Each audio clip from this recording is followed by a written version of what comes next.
Por eso.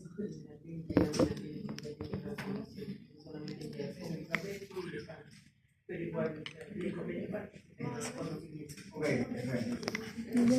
Muy bien. Ahora vamos a hablar de otro concepto. Presten atención, ya terminó el receso. Otro concepto. El concepto de isoenzimas.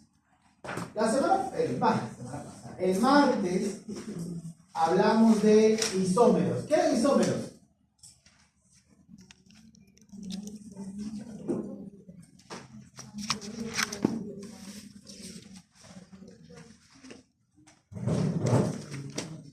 A ver, revisen tus apuntes. ¿Qué era un isómero?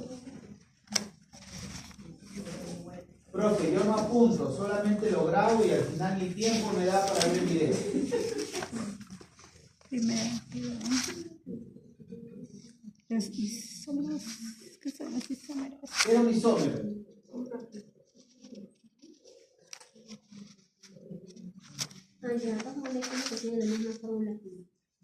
¿Ya? Pero diferente disposición espacial. Vimos ejemplos de isómeros. ¿Cuáles fueron? La glucosa y la lactosa. Muy bien. ¿Recuerdas dónde cambiaban? En el carbono 4. Muy bien. Partiendo de ese concepto, ¿qué crees que son isoenzimas?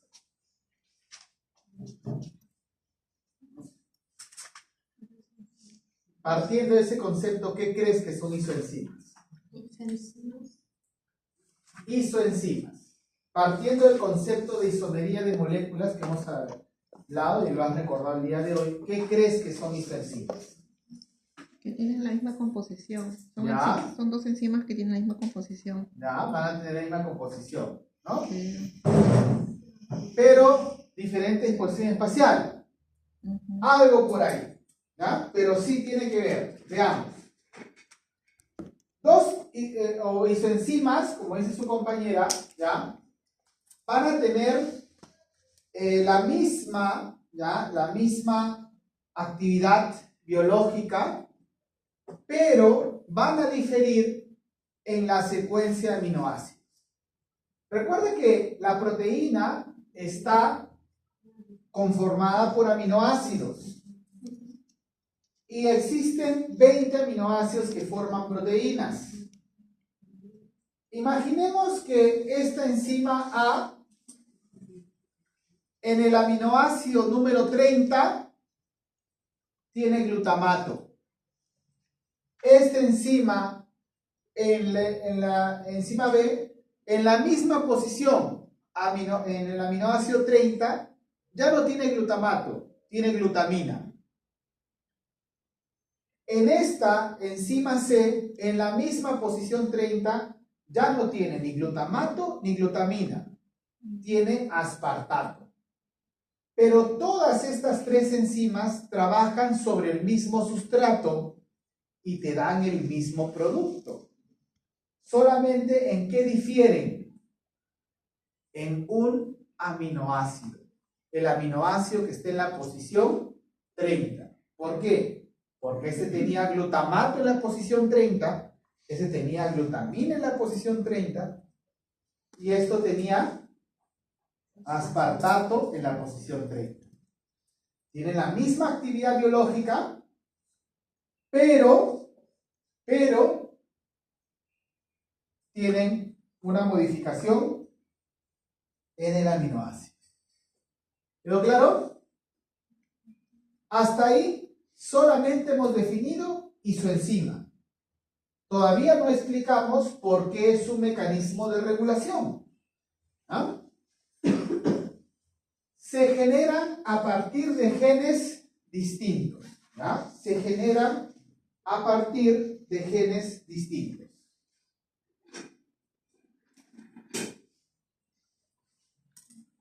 ¿Por qué esto es un mecanismo de regulación? Veamos, lo voy a explicar por acá, porque como ya expliqué por allá, ahora para los que están acá. Vamos a hablar de dos enzimas. ¿Ah? Una enzima se llama hexoquinasa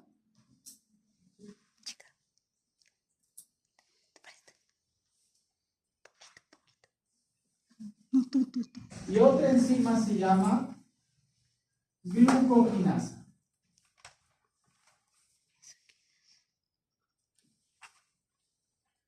Estas dos enzimas son isoenzimas. ¿Y por qué? Cogen la glucosa, ¿ya? Cogen la glucosa y lo convierten en glucosa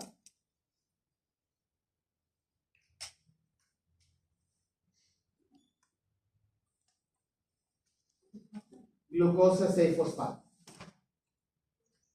Ambas enzimas cogen la glucosa y le agregan un fósforo. ¿Cómo se llama esa actividad? Fosforilar. Fosforilar.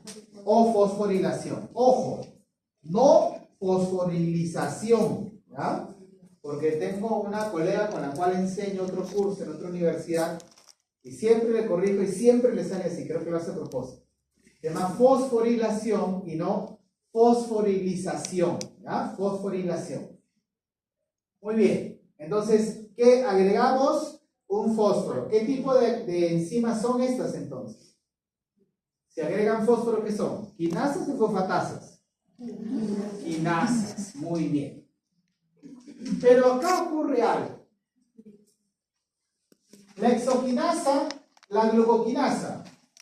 La glucoquinasa solamente actúa en hígado y páncreas.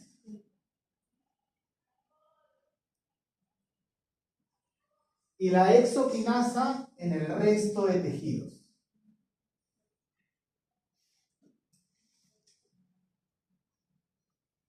Estas dos enzimas son isoenzimas. ¿Por qué? Porque tienen la misma actividad biológica. ¿Cuál es la actividad biológica? Coger la glucosa para convertirlo en glucosa 6-fosfato. Esa es la misma actividad, pero son dos enzimas que tienen diferencias en su estructura, pero tienen la misma actividad biológica, por lo tanto son isoenzimas. ¿Hasta ahí quedó claro? ¿Sí? ¿Cómo? Decimos que son isoenzimas ¿por qué? Tienen la misma actividad biológica, pero diferencias en su estructura. ¿Cuál es su actividad biológica? Cogen la glucosa y lo convierten en glucosa 6-fosfato. ¿Ahora sí? Glucosa 6-fosfato. Glucosa 6-fosfato. Ambas son quinasas. ¿Por qué son quinasas? Porque agregan fósforo o porque fosforilan. Muy bien. ¿Dónde actuaba la glucoquinasa? En el hígado y en el páncreas. ¿Y dónde actúa la hexoquinasa? En el resto de tejidos. Muy bien. Pero ocurre algo entre ellas. Ocurre algo entre ellas. Veamos. La hexoquinasa, cuando ve una glucosa, automáticamente la fosforila. Pero la glucoquinasa es mucho más especial, por decirlo así. ¿Por qué es más especial?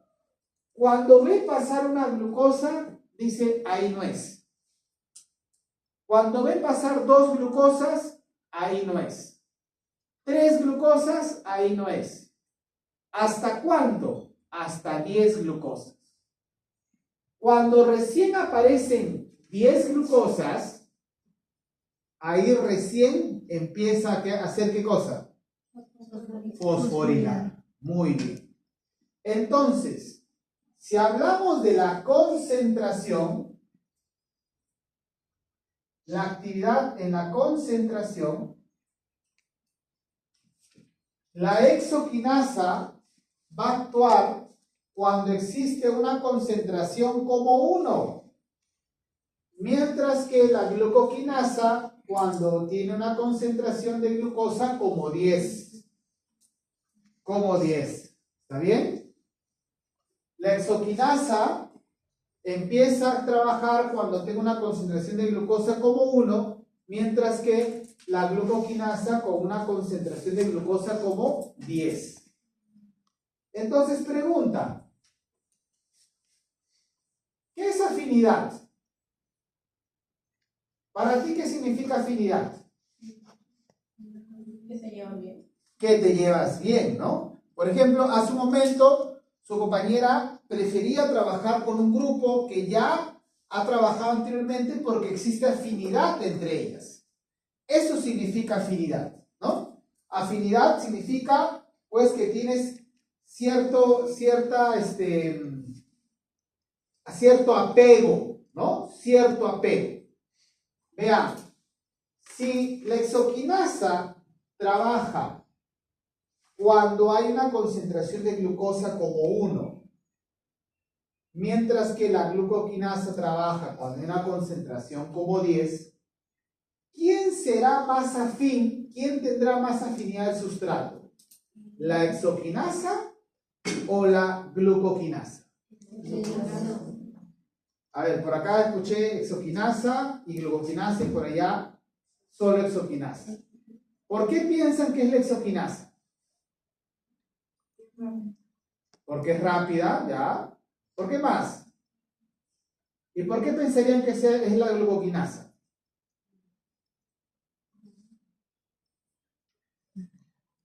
Si yo fuera la hexoquinasa y veo pasar por ahí una sola glucosa, automáticamente la fosforilo. Por lo tanto, tengo más afinidad por la glucosa. En cambio, si yo fuera la glucoquinasa y veo pasar una glucosa, no hago nada. Tengo que ver 10 glucosas para recién hacer algo. Por lo tanto, mi afinidad por la glucosa es menor. Entonces, ¿quién tiene mayor afinidad? La hexoquinasa. Mayor, menor. ¿Ah? Mayor y menor.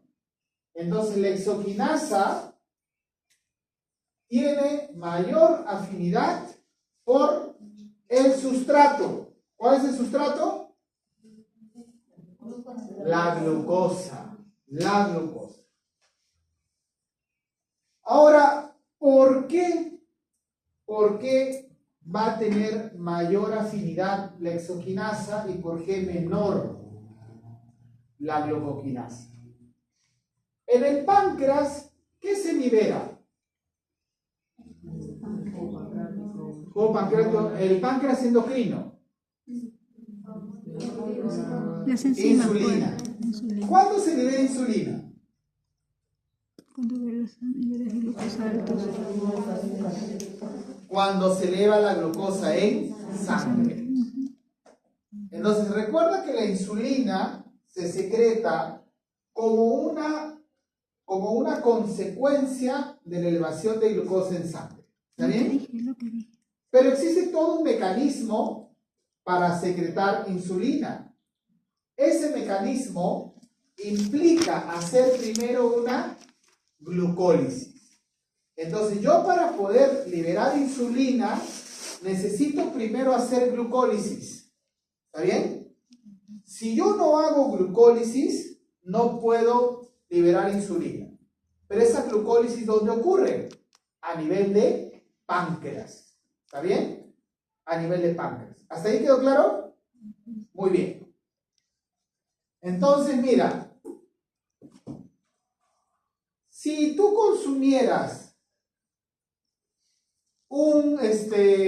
no sé, pues, chupas un pedacito de caramelo, ¿ese pedacito de caramelo hará que secretes insulina?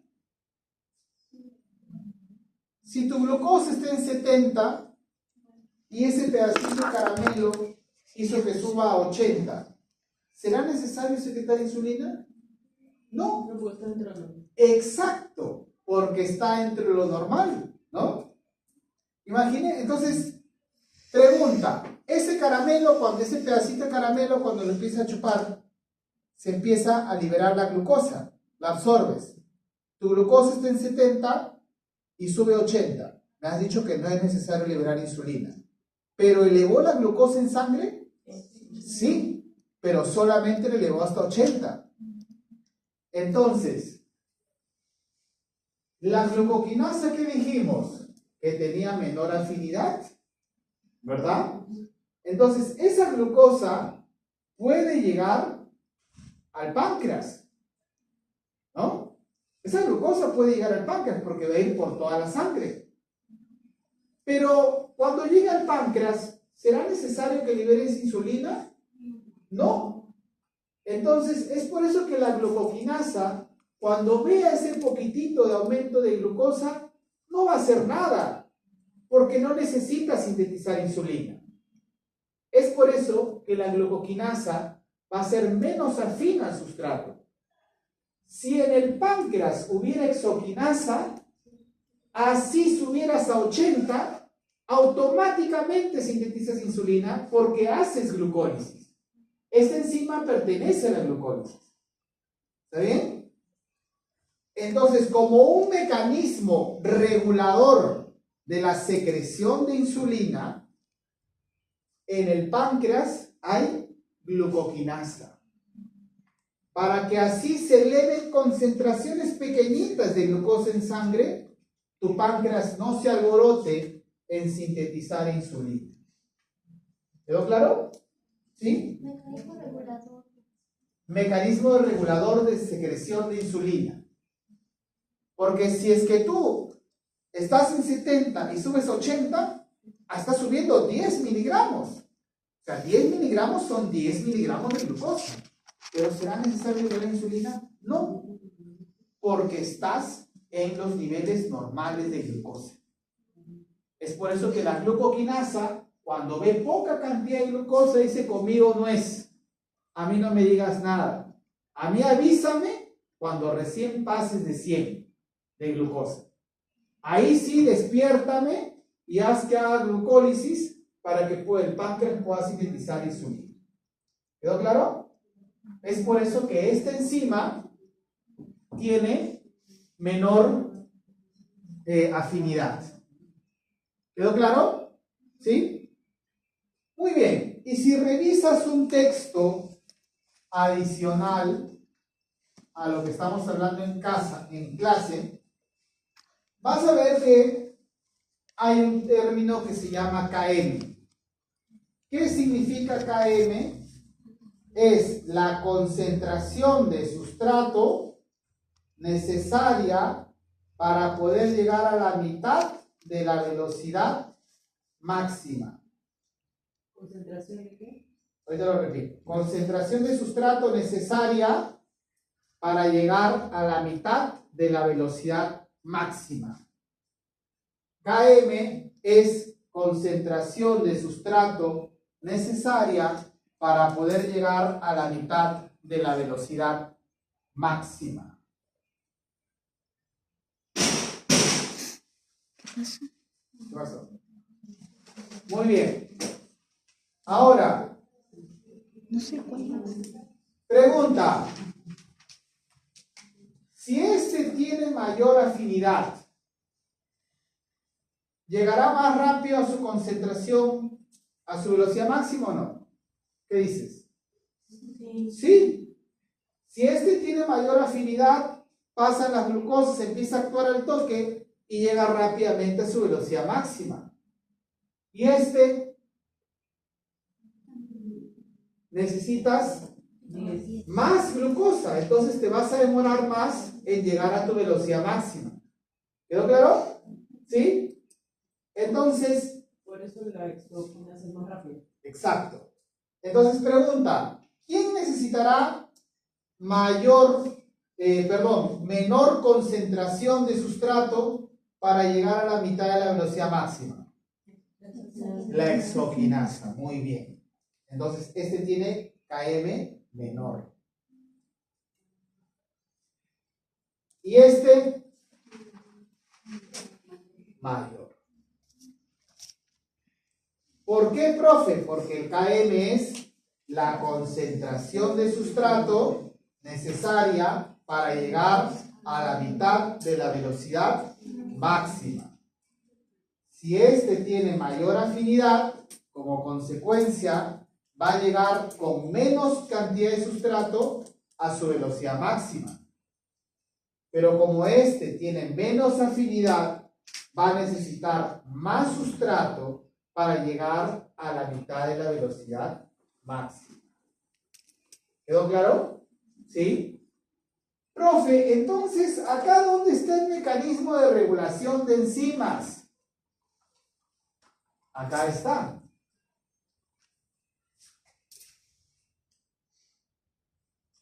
En la concentración del sustrato. Si tú quieres activar a esta, ¿qué necesitas? Más sustrato. ¿Ah? Más sustrato. Y ahí está el mecanismo de regulación. ¿Cómo vas a regular entonces a las isoenzimas? De acuerdo a estas dos isoenzimas, ¿cómo la vas a regular? De acuerdo a la concentración del sustrato. ¿Está bien? Claro, que está relacionado con el Km también, ¿no? Pero es la concentración del sustrato al final la que termina regulando. Porque si tengo más concentración de sustrato, ¿a quién podría activar? A la glucoquinasa. Pero con una poca concentración de sustrato, ¿a quién activo? A la exoquinasa. ¿Quedó claro? Esto lo vamos a volver a ver cuando veamos regulación de la glucólisis. Pero ya no te lo voy a explicar así, porque ya te lo expliqué acá. ¿Quedó claro? ¿Sí? Muy bien. Otro ejemplo, ¿no? Es el tema del lactato deshidrogenasa, ¿no? La lactato deshidrogenasa también está en diferentes tejidos. Está en tejido muscular, está en el glóbulo rojo, está en diferentes tejidos. Y también van a haber isoenzimas de la lactato deshidrogenasa. Y va a ocurrir un mecanismo parecido. Pero ¿por qué te explico de este como ejemplo? Porque estoy aprovechando para explicarte la diferencia entre exoquinasa y glucoquinasa que vamos a ver después en la glucólisis. ¿Quedó claro? ¿Sí? Entonces, si yo te pregunto por un ejemplo de isoenzimas en el examen, puede ser de este. ¿Quedó claro? Y ya no de este lactato deshidrogenasa. Eso es lo que tienes que saber para ti. Muy bien, ¿preguntas? Muy bien, ahora vamos a hablar. Estaba buscando una imagen que te pueda ayudar a orientar un poco más y esta acaba de ser, ¿ya?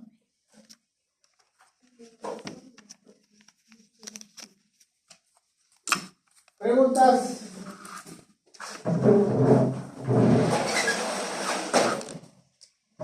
Muy bien. Ahora vamos a hablar de espectrofotometría. Esto ya es sobre laboratorio, ¿ah? Ya no es sobre teoría, es sobre laboratorio. Vamos a hablar de espectrofotometría. ¿Ya? Ojo, cierra tu cuaderno de teoría, en caso de que tengas un cuaderno de teoría, lo que vamos a hablar ahora es de laboratorio. ¿Ya? Espectrofotometría. Tú escuchas la palabra espectrofotometría y ¿qué se te viene a la mente? Espectro, fotometría, ¿Medir? medir. ¿Ya? ¿Qué más? Espectrofotometría. Por ahí escuché una palabra clave. A ver, ¿quién lo dijo? Sin miedo. Repítalo. ¿Cuál es? ¿Medir? No sé, estaba mirando hacia abajo. Mucho mira hacia abajo. Espectrofotometría. Medir características. ¿Perdón? Es la medida hasta donde llega la luz. Hasta donde llega la luz, ¿ya? Tiene algo que ver la luz. Pregunta. ¿Cómo tú puedes ver los colores? ¿Cómo tú reconoces que los ojos de tu amiga son azules, por ejemplo. Profe, ¿en qué salón está? ¿Cómo reconoces que por ejemplo, que tu mandil es amarillo o maíz o, bueno, no sé qué color exactamente sea? Tampoco nosotros sabemos. ¿Cómo reconoces? Por la luz. ¿Por qué? Porque todo esto, todos los objetos que están acá, van a estar sujetos a la emisión de esa luz, ¿no? La luz llega, te rebota, y lo que rebota va a rebotar con una longitud de onda que va a ser percibida por ¿qué hay acá? Los ojos, los conos y bastones, que van a permitir que tú detectes un color en específico de acuerdo a esa longitud de onda. Pero pregunta, cuando la luz te llega a ti, ¿rebotará la misma luz que ha entrado en ti o rebotará algo distinto? ¿Qué opinas? Distinto, ¿no? Veamos. Hace muchos años, miles de años, solamente se asumía que la luz era una onda, que era una onda, hasta que llega la teoría de la cinética molecular, ¿no? En la cual, pues, ¿has visto Oppenheimer? Ahí hablar, ¿no han visto Oppenheimer? Yo lo he visto ya como 5 veces. Oppenheimer, ahí sale un científico llamado Heidegger, ¿no? Si la has visto, ahí la habrás escuchado a Heidegger. Él, por ejemplo, planteaba, o era uno de los primeros que planteaba juntamente con Bohr, ¿no? Pero más Heidegger, que la luz no solamente era una onda, sino que además de tener comportamiento como onda, también tenía comportamiento como partículas. Y ya es después que Albert Einstein coge esos postulados para poder hacer su teoría del efecto fotoeléctrico. Y con eso se asume que la luz ya no solamente tiene comportamiento como onda, sino que también tiene comportamiento como un cuerpo. Y la unidad corpuscular de la luz se llama fotón. Entonces la luz tiene comportamiento de onda y comportamiento corpuscular. Y la unidad corpuscular va a ser el fotón. ¿Ah? Entonces, cuando la luz llega hacia ti, viene como una onda y va a rebotar de ti como una onda. La longitud de onda con la que llega a ti la luz no va a ser la misma longitud de onda con la que rebota de ti. Pero ¿por qué ocurre eso? ¿No? Era lo primero, lo que se preguntaban en aquella época. Porque se supone que tú vas a absorber cierta cantidad de fotones de la luz, y es por eso que cuando la luz llega a ti con una longitud de onda, como tú absorbes cierta cantidad de fotones, vas a liberar o va a hacer que rebote una cantidad de fotones menor que va a tener una longitud de onda distinta. Entonces, por ejemplo, si yo tengo acá un cuerpo, ¿no? Como ves ahí, yo lo que voy a ver es que imaginemos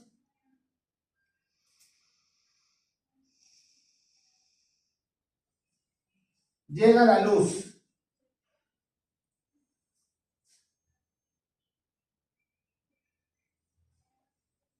¿Qué pasó? Describe lo que ves. Llega más luz, sale menos. Entran 5 flechas y ¿cuántas salen? 2. ¿Por qué ocurrió esto? Se supone que acá entra la luz con cierta longitud de onda. Pero cuando la luz sale, sale con otra longitud de onda. ¿Y eso por qué? Porque este cuerpo que está acá ha absorbido cierta cantidad de luz. ¿Ah? Cierta cantidad de luz. Y eso hace que cuando la luz salga, no salga con la misma intensidad y por lo tanto no con la misma longitud de onda. ¿Quedó claro? La luz es un espectro. Es un espectro la luz, ¿no? ¿Y por qué esto se llama espectrofotometría? Porque yo voy a medir en función al espectro fotónico o al espectro de la luz. Se supone que si acá entra la luz, una cantidad de luz se absorbe y luego otra cantidad sale. Una cantidad entra y otra cantidad sale. ¿Quedó claro? Entonces, veamos. ¿De qué depende la cantidad de luz que se absorba? ¿De la luz o de este material? El material. Del material. Son las características del material las que van a determinar la cantidad de luz que se pueda absorber. ¿Está bien? Entonces, imaginemos que la luz solamente ha llegado hasta ahí y acá tienes una solución. ¿Qué es una solución? ¿Qué es una solución? Una solución ya, acuosa. Una solución acuosa. ¿Qué es una solución acuosa?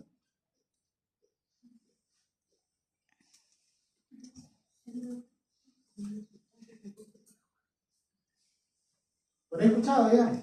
¿Qué es una solución acuosa? Sin miedo al éxito. Una sustancia compuesta por agua. Más o menos. En química no les he enseñado soluciones, pero me dijeron que se les ha enseñado concentración, molaridad. ¿Y ahí la molaridad de qué lo medía? Una de... ¿Kilomols? No existe el kilomol. Bueno, podría existir, pero no hay alguna concentración que llegue a esa cantidad de kilomols, ¿no? ¿De qué medías la molaridad? Cuando te ponían un problema de molaridad, ¿qué te decían? No, la molaridad es molaridad. Es número de moles sobre volumen, ¿no? Pero, ¿qué es molaridad? O sea, ¿de qué medías la molaridad? Seguramente han hecho problemas de molaridad. Poquito. ¿Qué decía el problema, seguro? En un vaso he agregado 50 gramos de sulfato de amonio que se ha diluido en 500 mililitros de agua. Calcule la molaridad, ¿no? Entonces tiene sulfato de amonio en agua. ¿Qué es el sulfato de amonio? El soluto. ¿Que se ha disuelto en qué cosa? En un solvente. Pero si hablamos de solución acuosa, ese solvente, ¿qué va a ser? Agua. ¿Ah? Si hablamos de un soluto, una solución acuosa, tengo un solvente en agua. ¿Ya? Entonces, veamos. Acá yo voy a tener una solución. ¿Qué es una solución? Un soluto Es un disuelto soluto. en Soluto agua. disuelto en Una agua. solución acuosa, un soluto disuelto en agua. Este soluto está ahí, mira, son los puntitos verdes. ¿Ya? ¿Qué necesitas para hallar la concentración de ese soluto?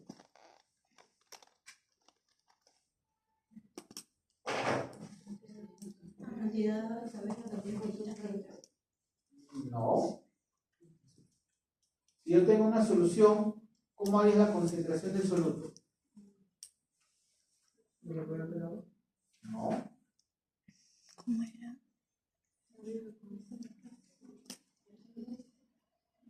Tienes que saber de qué cosa. La cantidad de soluto y la cantidad de agua, ¿no? Porque la concentración, ¿qué es molaridad? ¿Cómo se calcula? Número de moles sobre volumen. Número de moles sobre volumen. ¿Está bien? Esa es una forma de hallar la concentración. Pero ahora a ti no te van a dar ni el número de solutos, ni la cantidad de soluto y probablemente tampoco la cantidad de agua.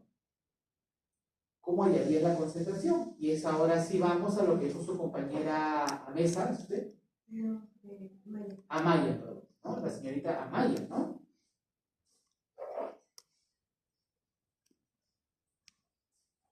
Si acá hay 5 flechitas y acá hay 2, ¿qué pasó con las 3 que se perdieron? Se quedaron ahí. ¿Se disolvieron? No. Se absorbieron. ¿Quién lo absorbió? La solución. ¿Principalmente quién? El soluto. Soluto. Entonces, la luz que entra va a ser absorbida, ¿no? Va a ser absorbida por la solución, principalmente el soluto, y va a haber una luz que sale, ¿ya? Entonces, yo tengo acá una intensidad de luz inicial y una intensidad final. ¿Cómo puedes saber la cantidad de luz que se ha absorbido? ¿Qué harías? Intensidad final menos intensidad inicial. Y eso va a ser, en valor absoluto, va a ser con la concentración del soluto, va a ser directa o inversamente proporcional.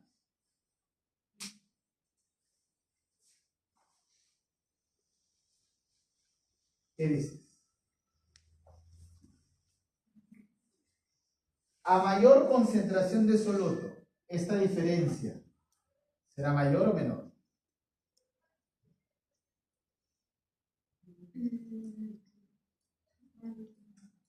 Se supone que esta diferencia es la cantidad de luz absorbida. ¿Verdad?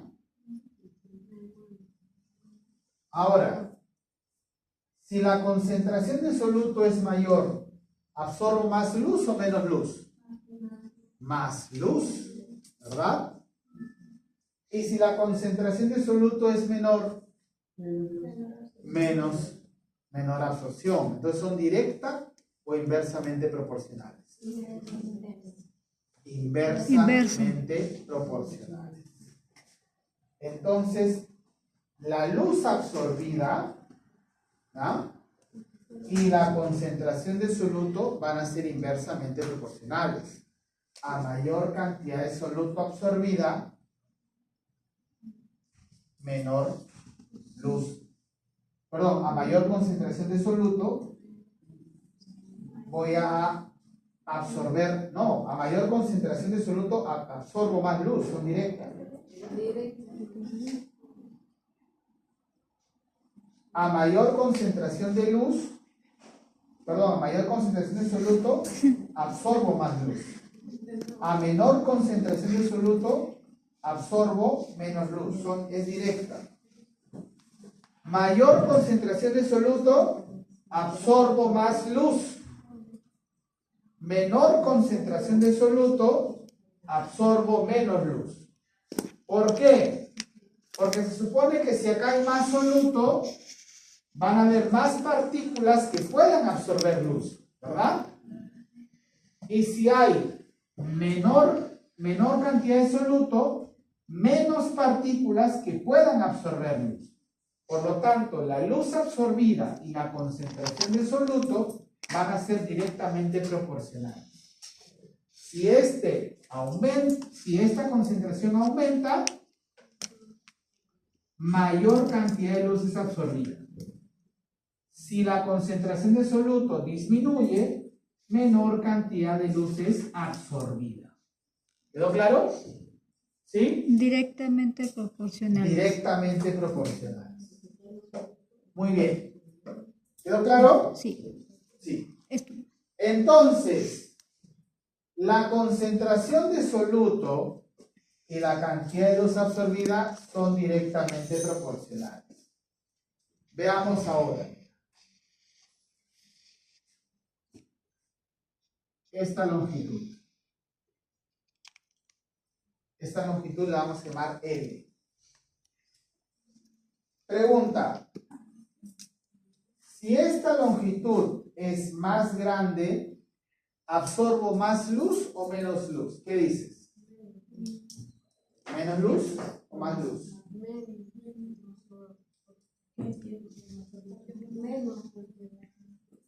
Si esta longitud fuera más grande, tendría más solución, Soluto. ¿no? O sea, Por lo tanto, si tengo más solución, de más soluto. absorbo más, ¿no? Entonces, la luz absorbida con la distancia L, ¿cómo van a ser? Directamente proporcionales. ¿Ya? Ok, entonces, si yo quisiera saber la concentración, yo necesitaría, ¿qué cosa? ¿Saber la cantidad de luz absorbida o no? Podría hacerlo así, ¿no? De tal forma que el resultado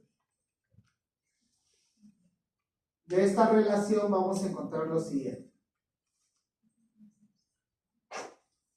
La absorbancia, ¿qué es la absorbancia? La cantidad de luz absorbida.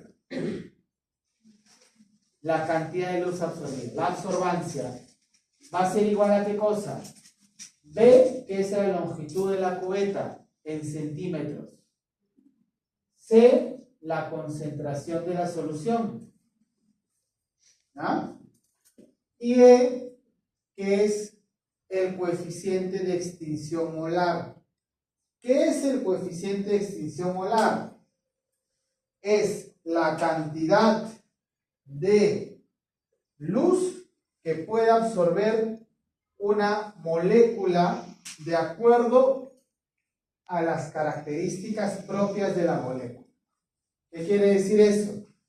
Que yo, por ejemplo, una molécula X absorbe una cantidad de luz y ya se conoce ese valor de luz que absorbe la sustancia X, se llama coeficiente de extinción molar de X. La sustancia alfa absorbe luz. ¿Cómo sé cuánta luz absorbe? Eso es el coeficiente de extinción molar de la sustancia alfa. Y es así que distintas sustancias van a tener distinto coeficiente de extinción molar. Se conoce el coeficiente de extinción molar. Se conoce el coeficiente de extinción molar de todos los productos, de todas las sustancias existentes. No se conoce el coeficiente de extinción molar de todas las sustancias existentes. En espectrofotometría, lo que vamos a hacer es que esta longitud sea 1 centímetro. Las cubetas que vamos a utilizar tienen una medida de 1 centímetro. Por lo tanto, ¿cómo me quedaría mi fórmula? A es igual al coeficiente de extinción molar por la concentración del soluto. ¿Ah? Entonces, esto es por 1, pero 1 no es ninguno, ¿no? Entonces 1 no se toma en cuenta, porque B sería 1 centímetro. ¿Hasta ahí quedó claro? ¿Sí? Muy bien. Ahora, si es que este no lo sé, porque recuerda que no se conoce el coeficiente de extinción molar de todas las sustancias químicas existentes, ¿cómo podría ser para poder calcular? Y ya explicando esto terminamos.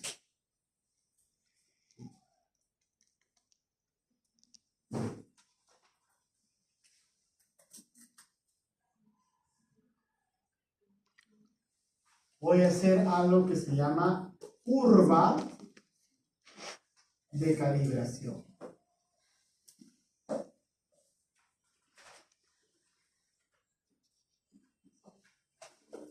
En la curva de calibración, ¿yo qué voy a hacer?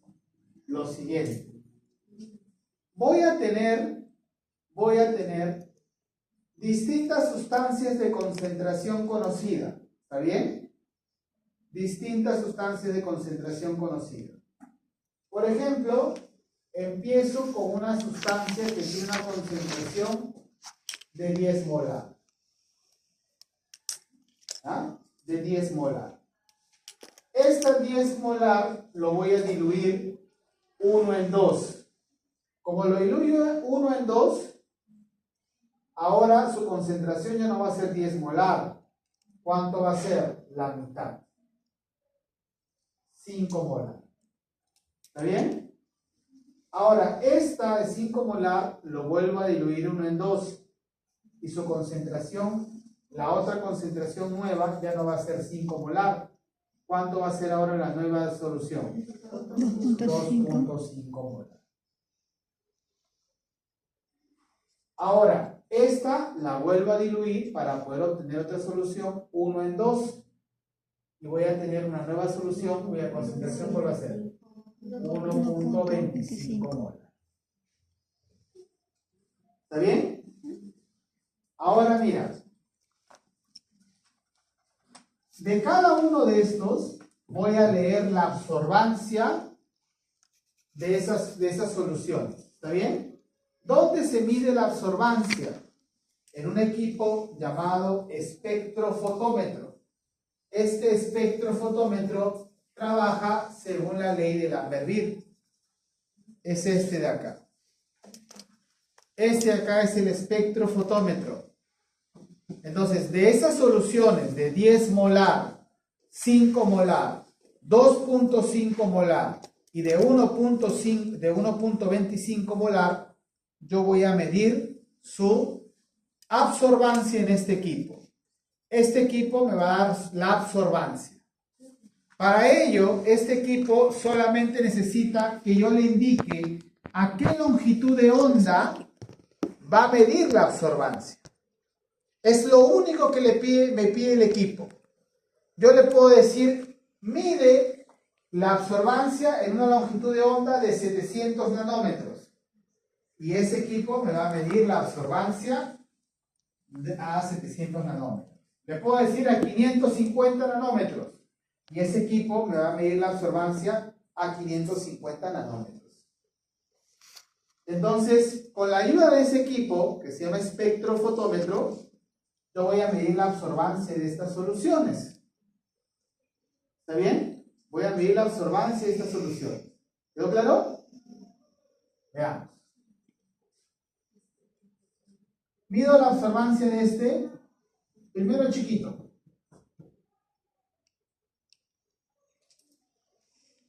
Y voy a tener la absorbancia 1.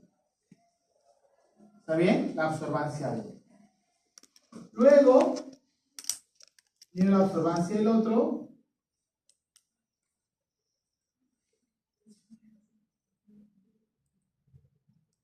y tengo la absorbancia 2, que es el de 2.5. ¿Está bien? Luego mido la absorbancia del otro.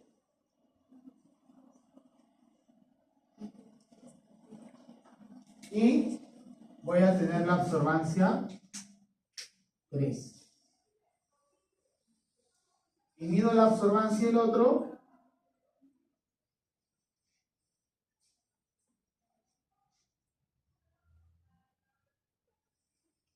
Y mido la absorbancia 4. Para tener una buena curva de calibración, se solicita que tú no tengas 4 soluciones, sino 5 soluciones como mínimo. Pero acá, como no nos da mucho espacio, estoy colocando solamente 4. Pero recuerda que necesitas 5 como mínimo. ¿Está bien? Ahora mira,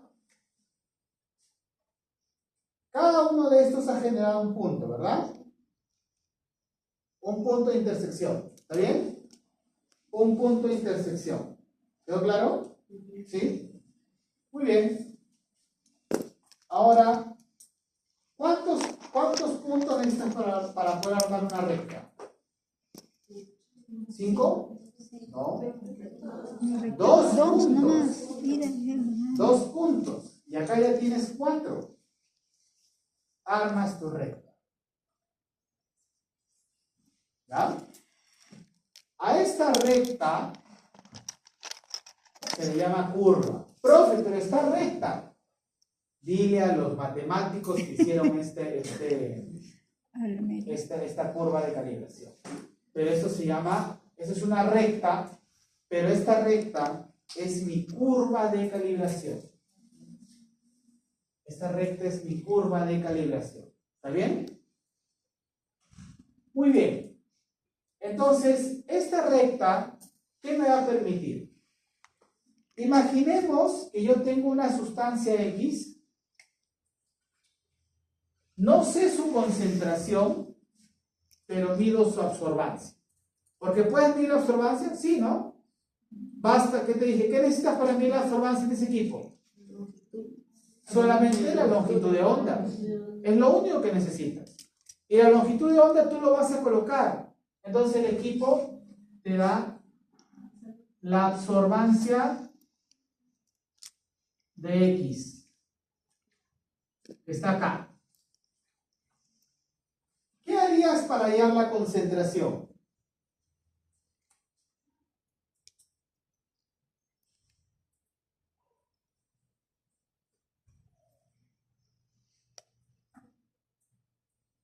¿Es esta la concentración o no? ¿Sí? ¿No? Esa es la concentración. ¿Está bien? Esa es la concentración. Tú puedes tener la absorbancia y con eso ahí es la concentración. Y esto es la concentración de X. ¿Está bien? La concentración de X. Ahora, ¿eso se puede hacer? ¿Sí? Se puede hacer. Cuando me enseñaron a mí esto en la universidad, lo hacíamos con papel milimetrado, e incluso también cuando me enseñaron nuevamente, pero más elaborado, en la maestría también lo hacíamos manualmente, con papel milimetrado. Pero actualmente, pues, no quiere decir que cuando yo estudié no había Excel, ¿no? Pero el método de estudio de enseñanza del profesor de bioquímica era así. Ya en la maestría, como era bioquímica, tenían que enseñárnoslo de esa forma, ¿no? Pero eso tú lo puedes hacer en Excel, ¿no? Pero cuando tú lo haces esto en Excel, lo que te va a dar es algo que se llama ecuación de la recta.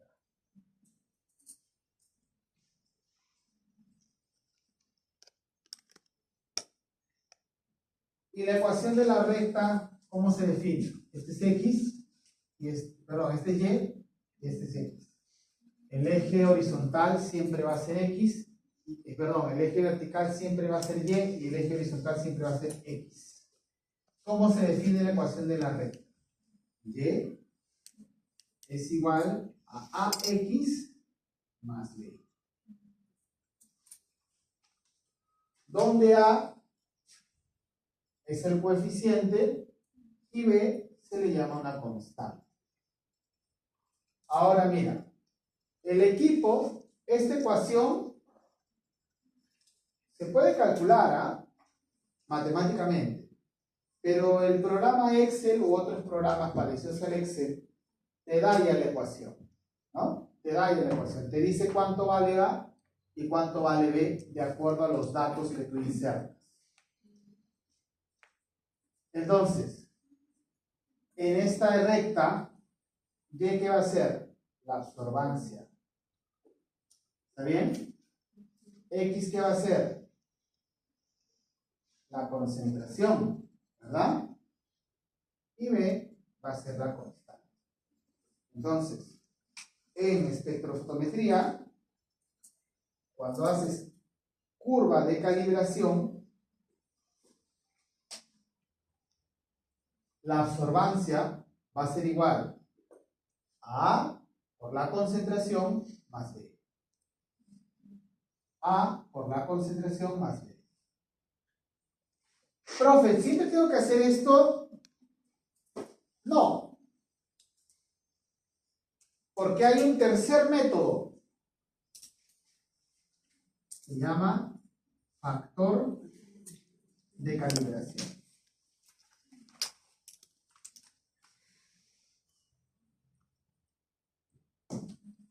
¿Ah?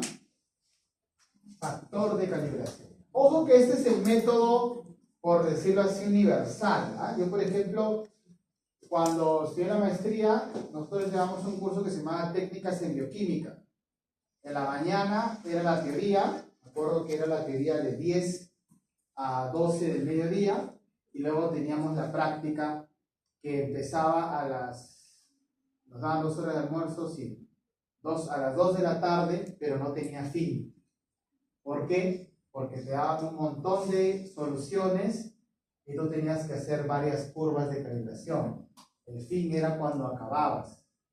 Cuando eres un nutricionista que solamente has llevado, así como tú, una clase de esto y tienes que trabajar de manera individual, te quedas con el señor de laboratorio hasta las 10:30, 11 de la noche.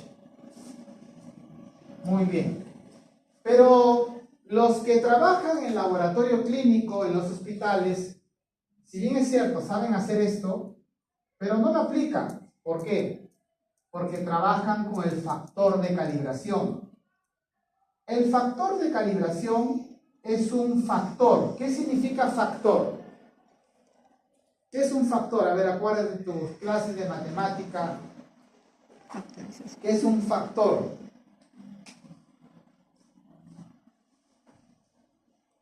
¿Qué es un factor?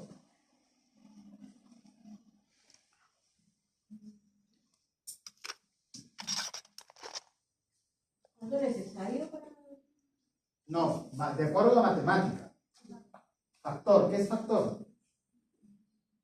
El resultado es un elemento. No es un resultado. Un elemento. El resultado es el producto.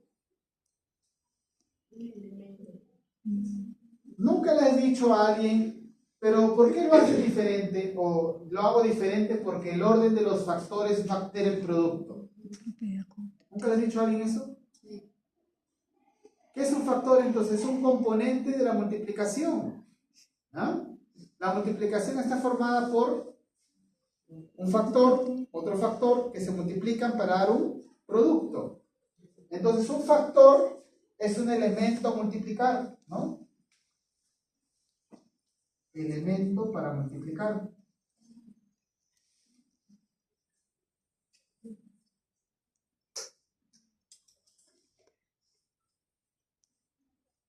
Elemento para multiplicar. Los kits comerciales, kit comercial, tienen su factor de calibración. Todos los kits comerciales tienen el factor de calibración. Todos, ¿ah? ¿Y qué es lo que vas a hacer? Coges, si tú quieres hallar la concentración,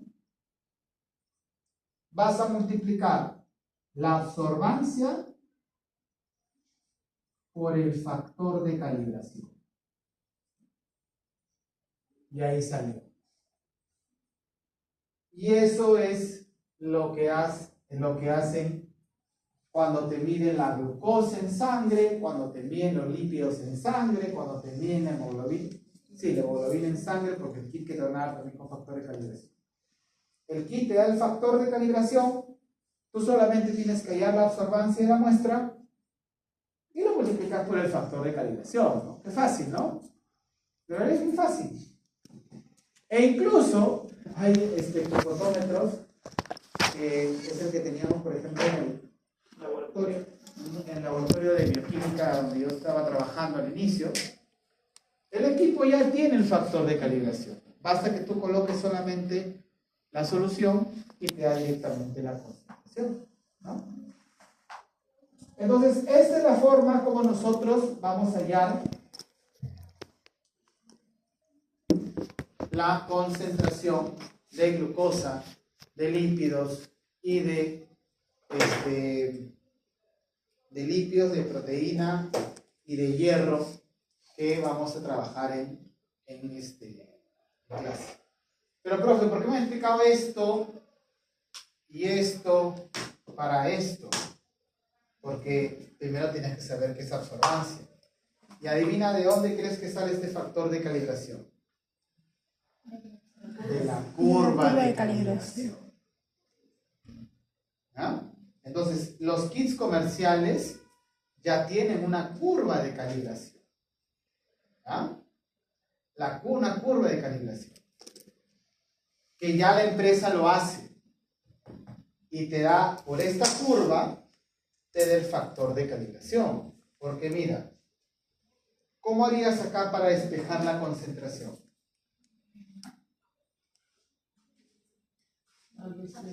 Absorbancia menos B sobre A. ¿No? Y eso es, esto de acá es reemplazado por un factor de calibración. ¿Ah? Ya está calculado para todos los kits comerciales que venden. Nosotros vamos a utilizar el kit de Valtec. Esto de acá y esto de acá lo vamos a hacer en la práctica de la próxima semana. Pero ya te expliqué la teoría. Así que solamente vamos a ir de frente a trabajar con nuestras soluciones. ¿Quedó claro? ¿Preguntas? ¿Preguntas? ¿Puede repetir la última parte? ¿Esto de acá? ¿Cuál? O sea, lo del factor de calibración. Ahí el factor de calibración es cada kit comercial. Que yo voy a un laboratorio y le compro un kit comercial. Ellos tienen el factor de calibración para su reactivo, para su propio producto. Y uno solamente mide la absorbancia. ¿Dónde voy a medir la absorbancia? En el espectrofotómetro. Y para hallar la concentración, solamente multiplicarlo por el factor de calibración. Nada más. Okay. Eso es lo único que vamos a hacer cuando hagamos laboratorio de glucosa, de triglicéridos y de proteínas y de hemoglobina. Para ver su concentración. Exacto. O sea, ¿cuántos niveles tienes? Exacto. ¿Cuántos niveles tienes de glucosa en sangre? Okay. Triglicéridos en sangre y todo eso. O sea, todo para llegar como que al producto de saber en qué niveles están de glucosa. De glucosa en sangre, claro. Okay. Pero la próxima semana vamos a hacer esto. ABC es la absorbancia. ABC no es ABS. ABC. Absorción. Absorbancia. Exacto. Okay. ¿Alguna otra pregunta más? Muy bien, eso sería todo entonces por el día de hoy. Nos vemos el próximo martes.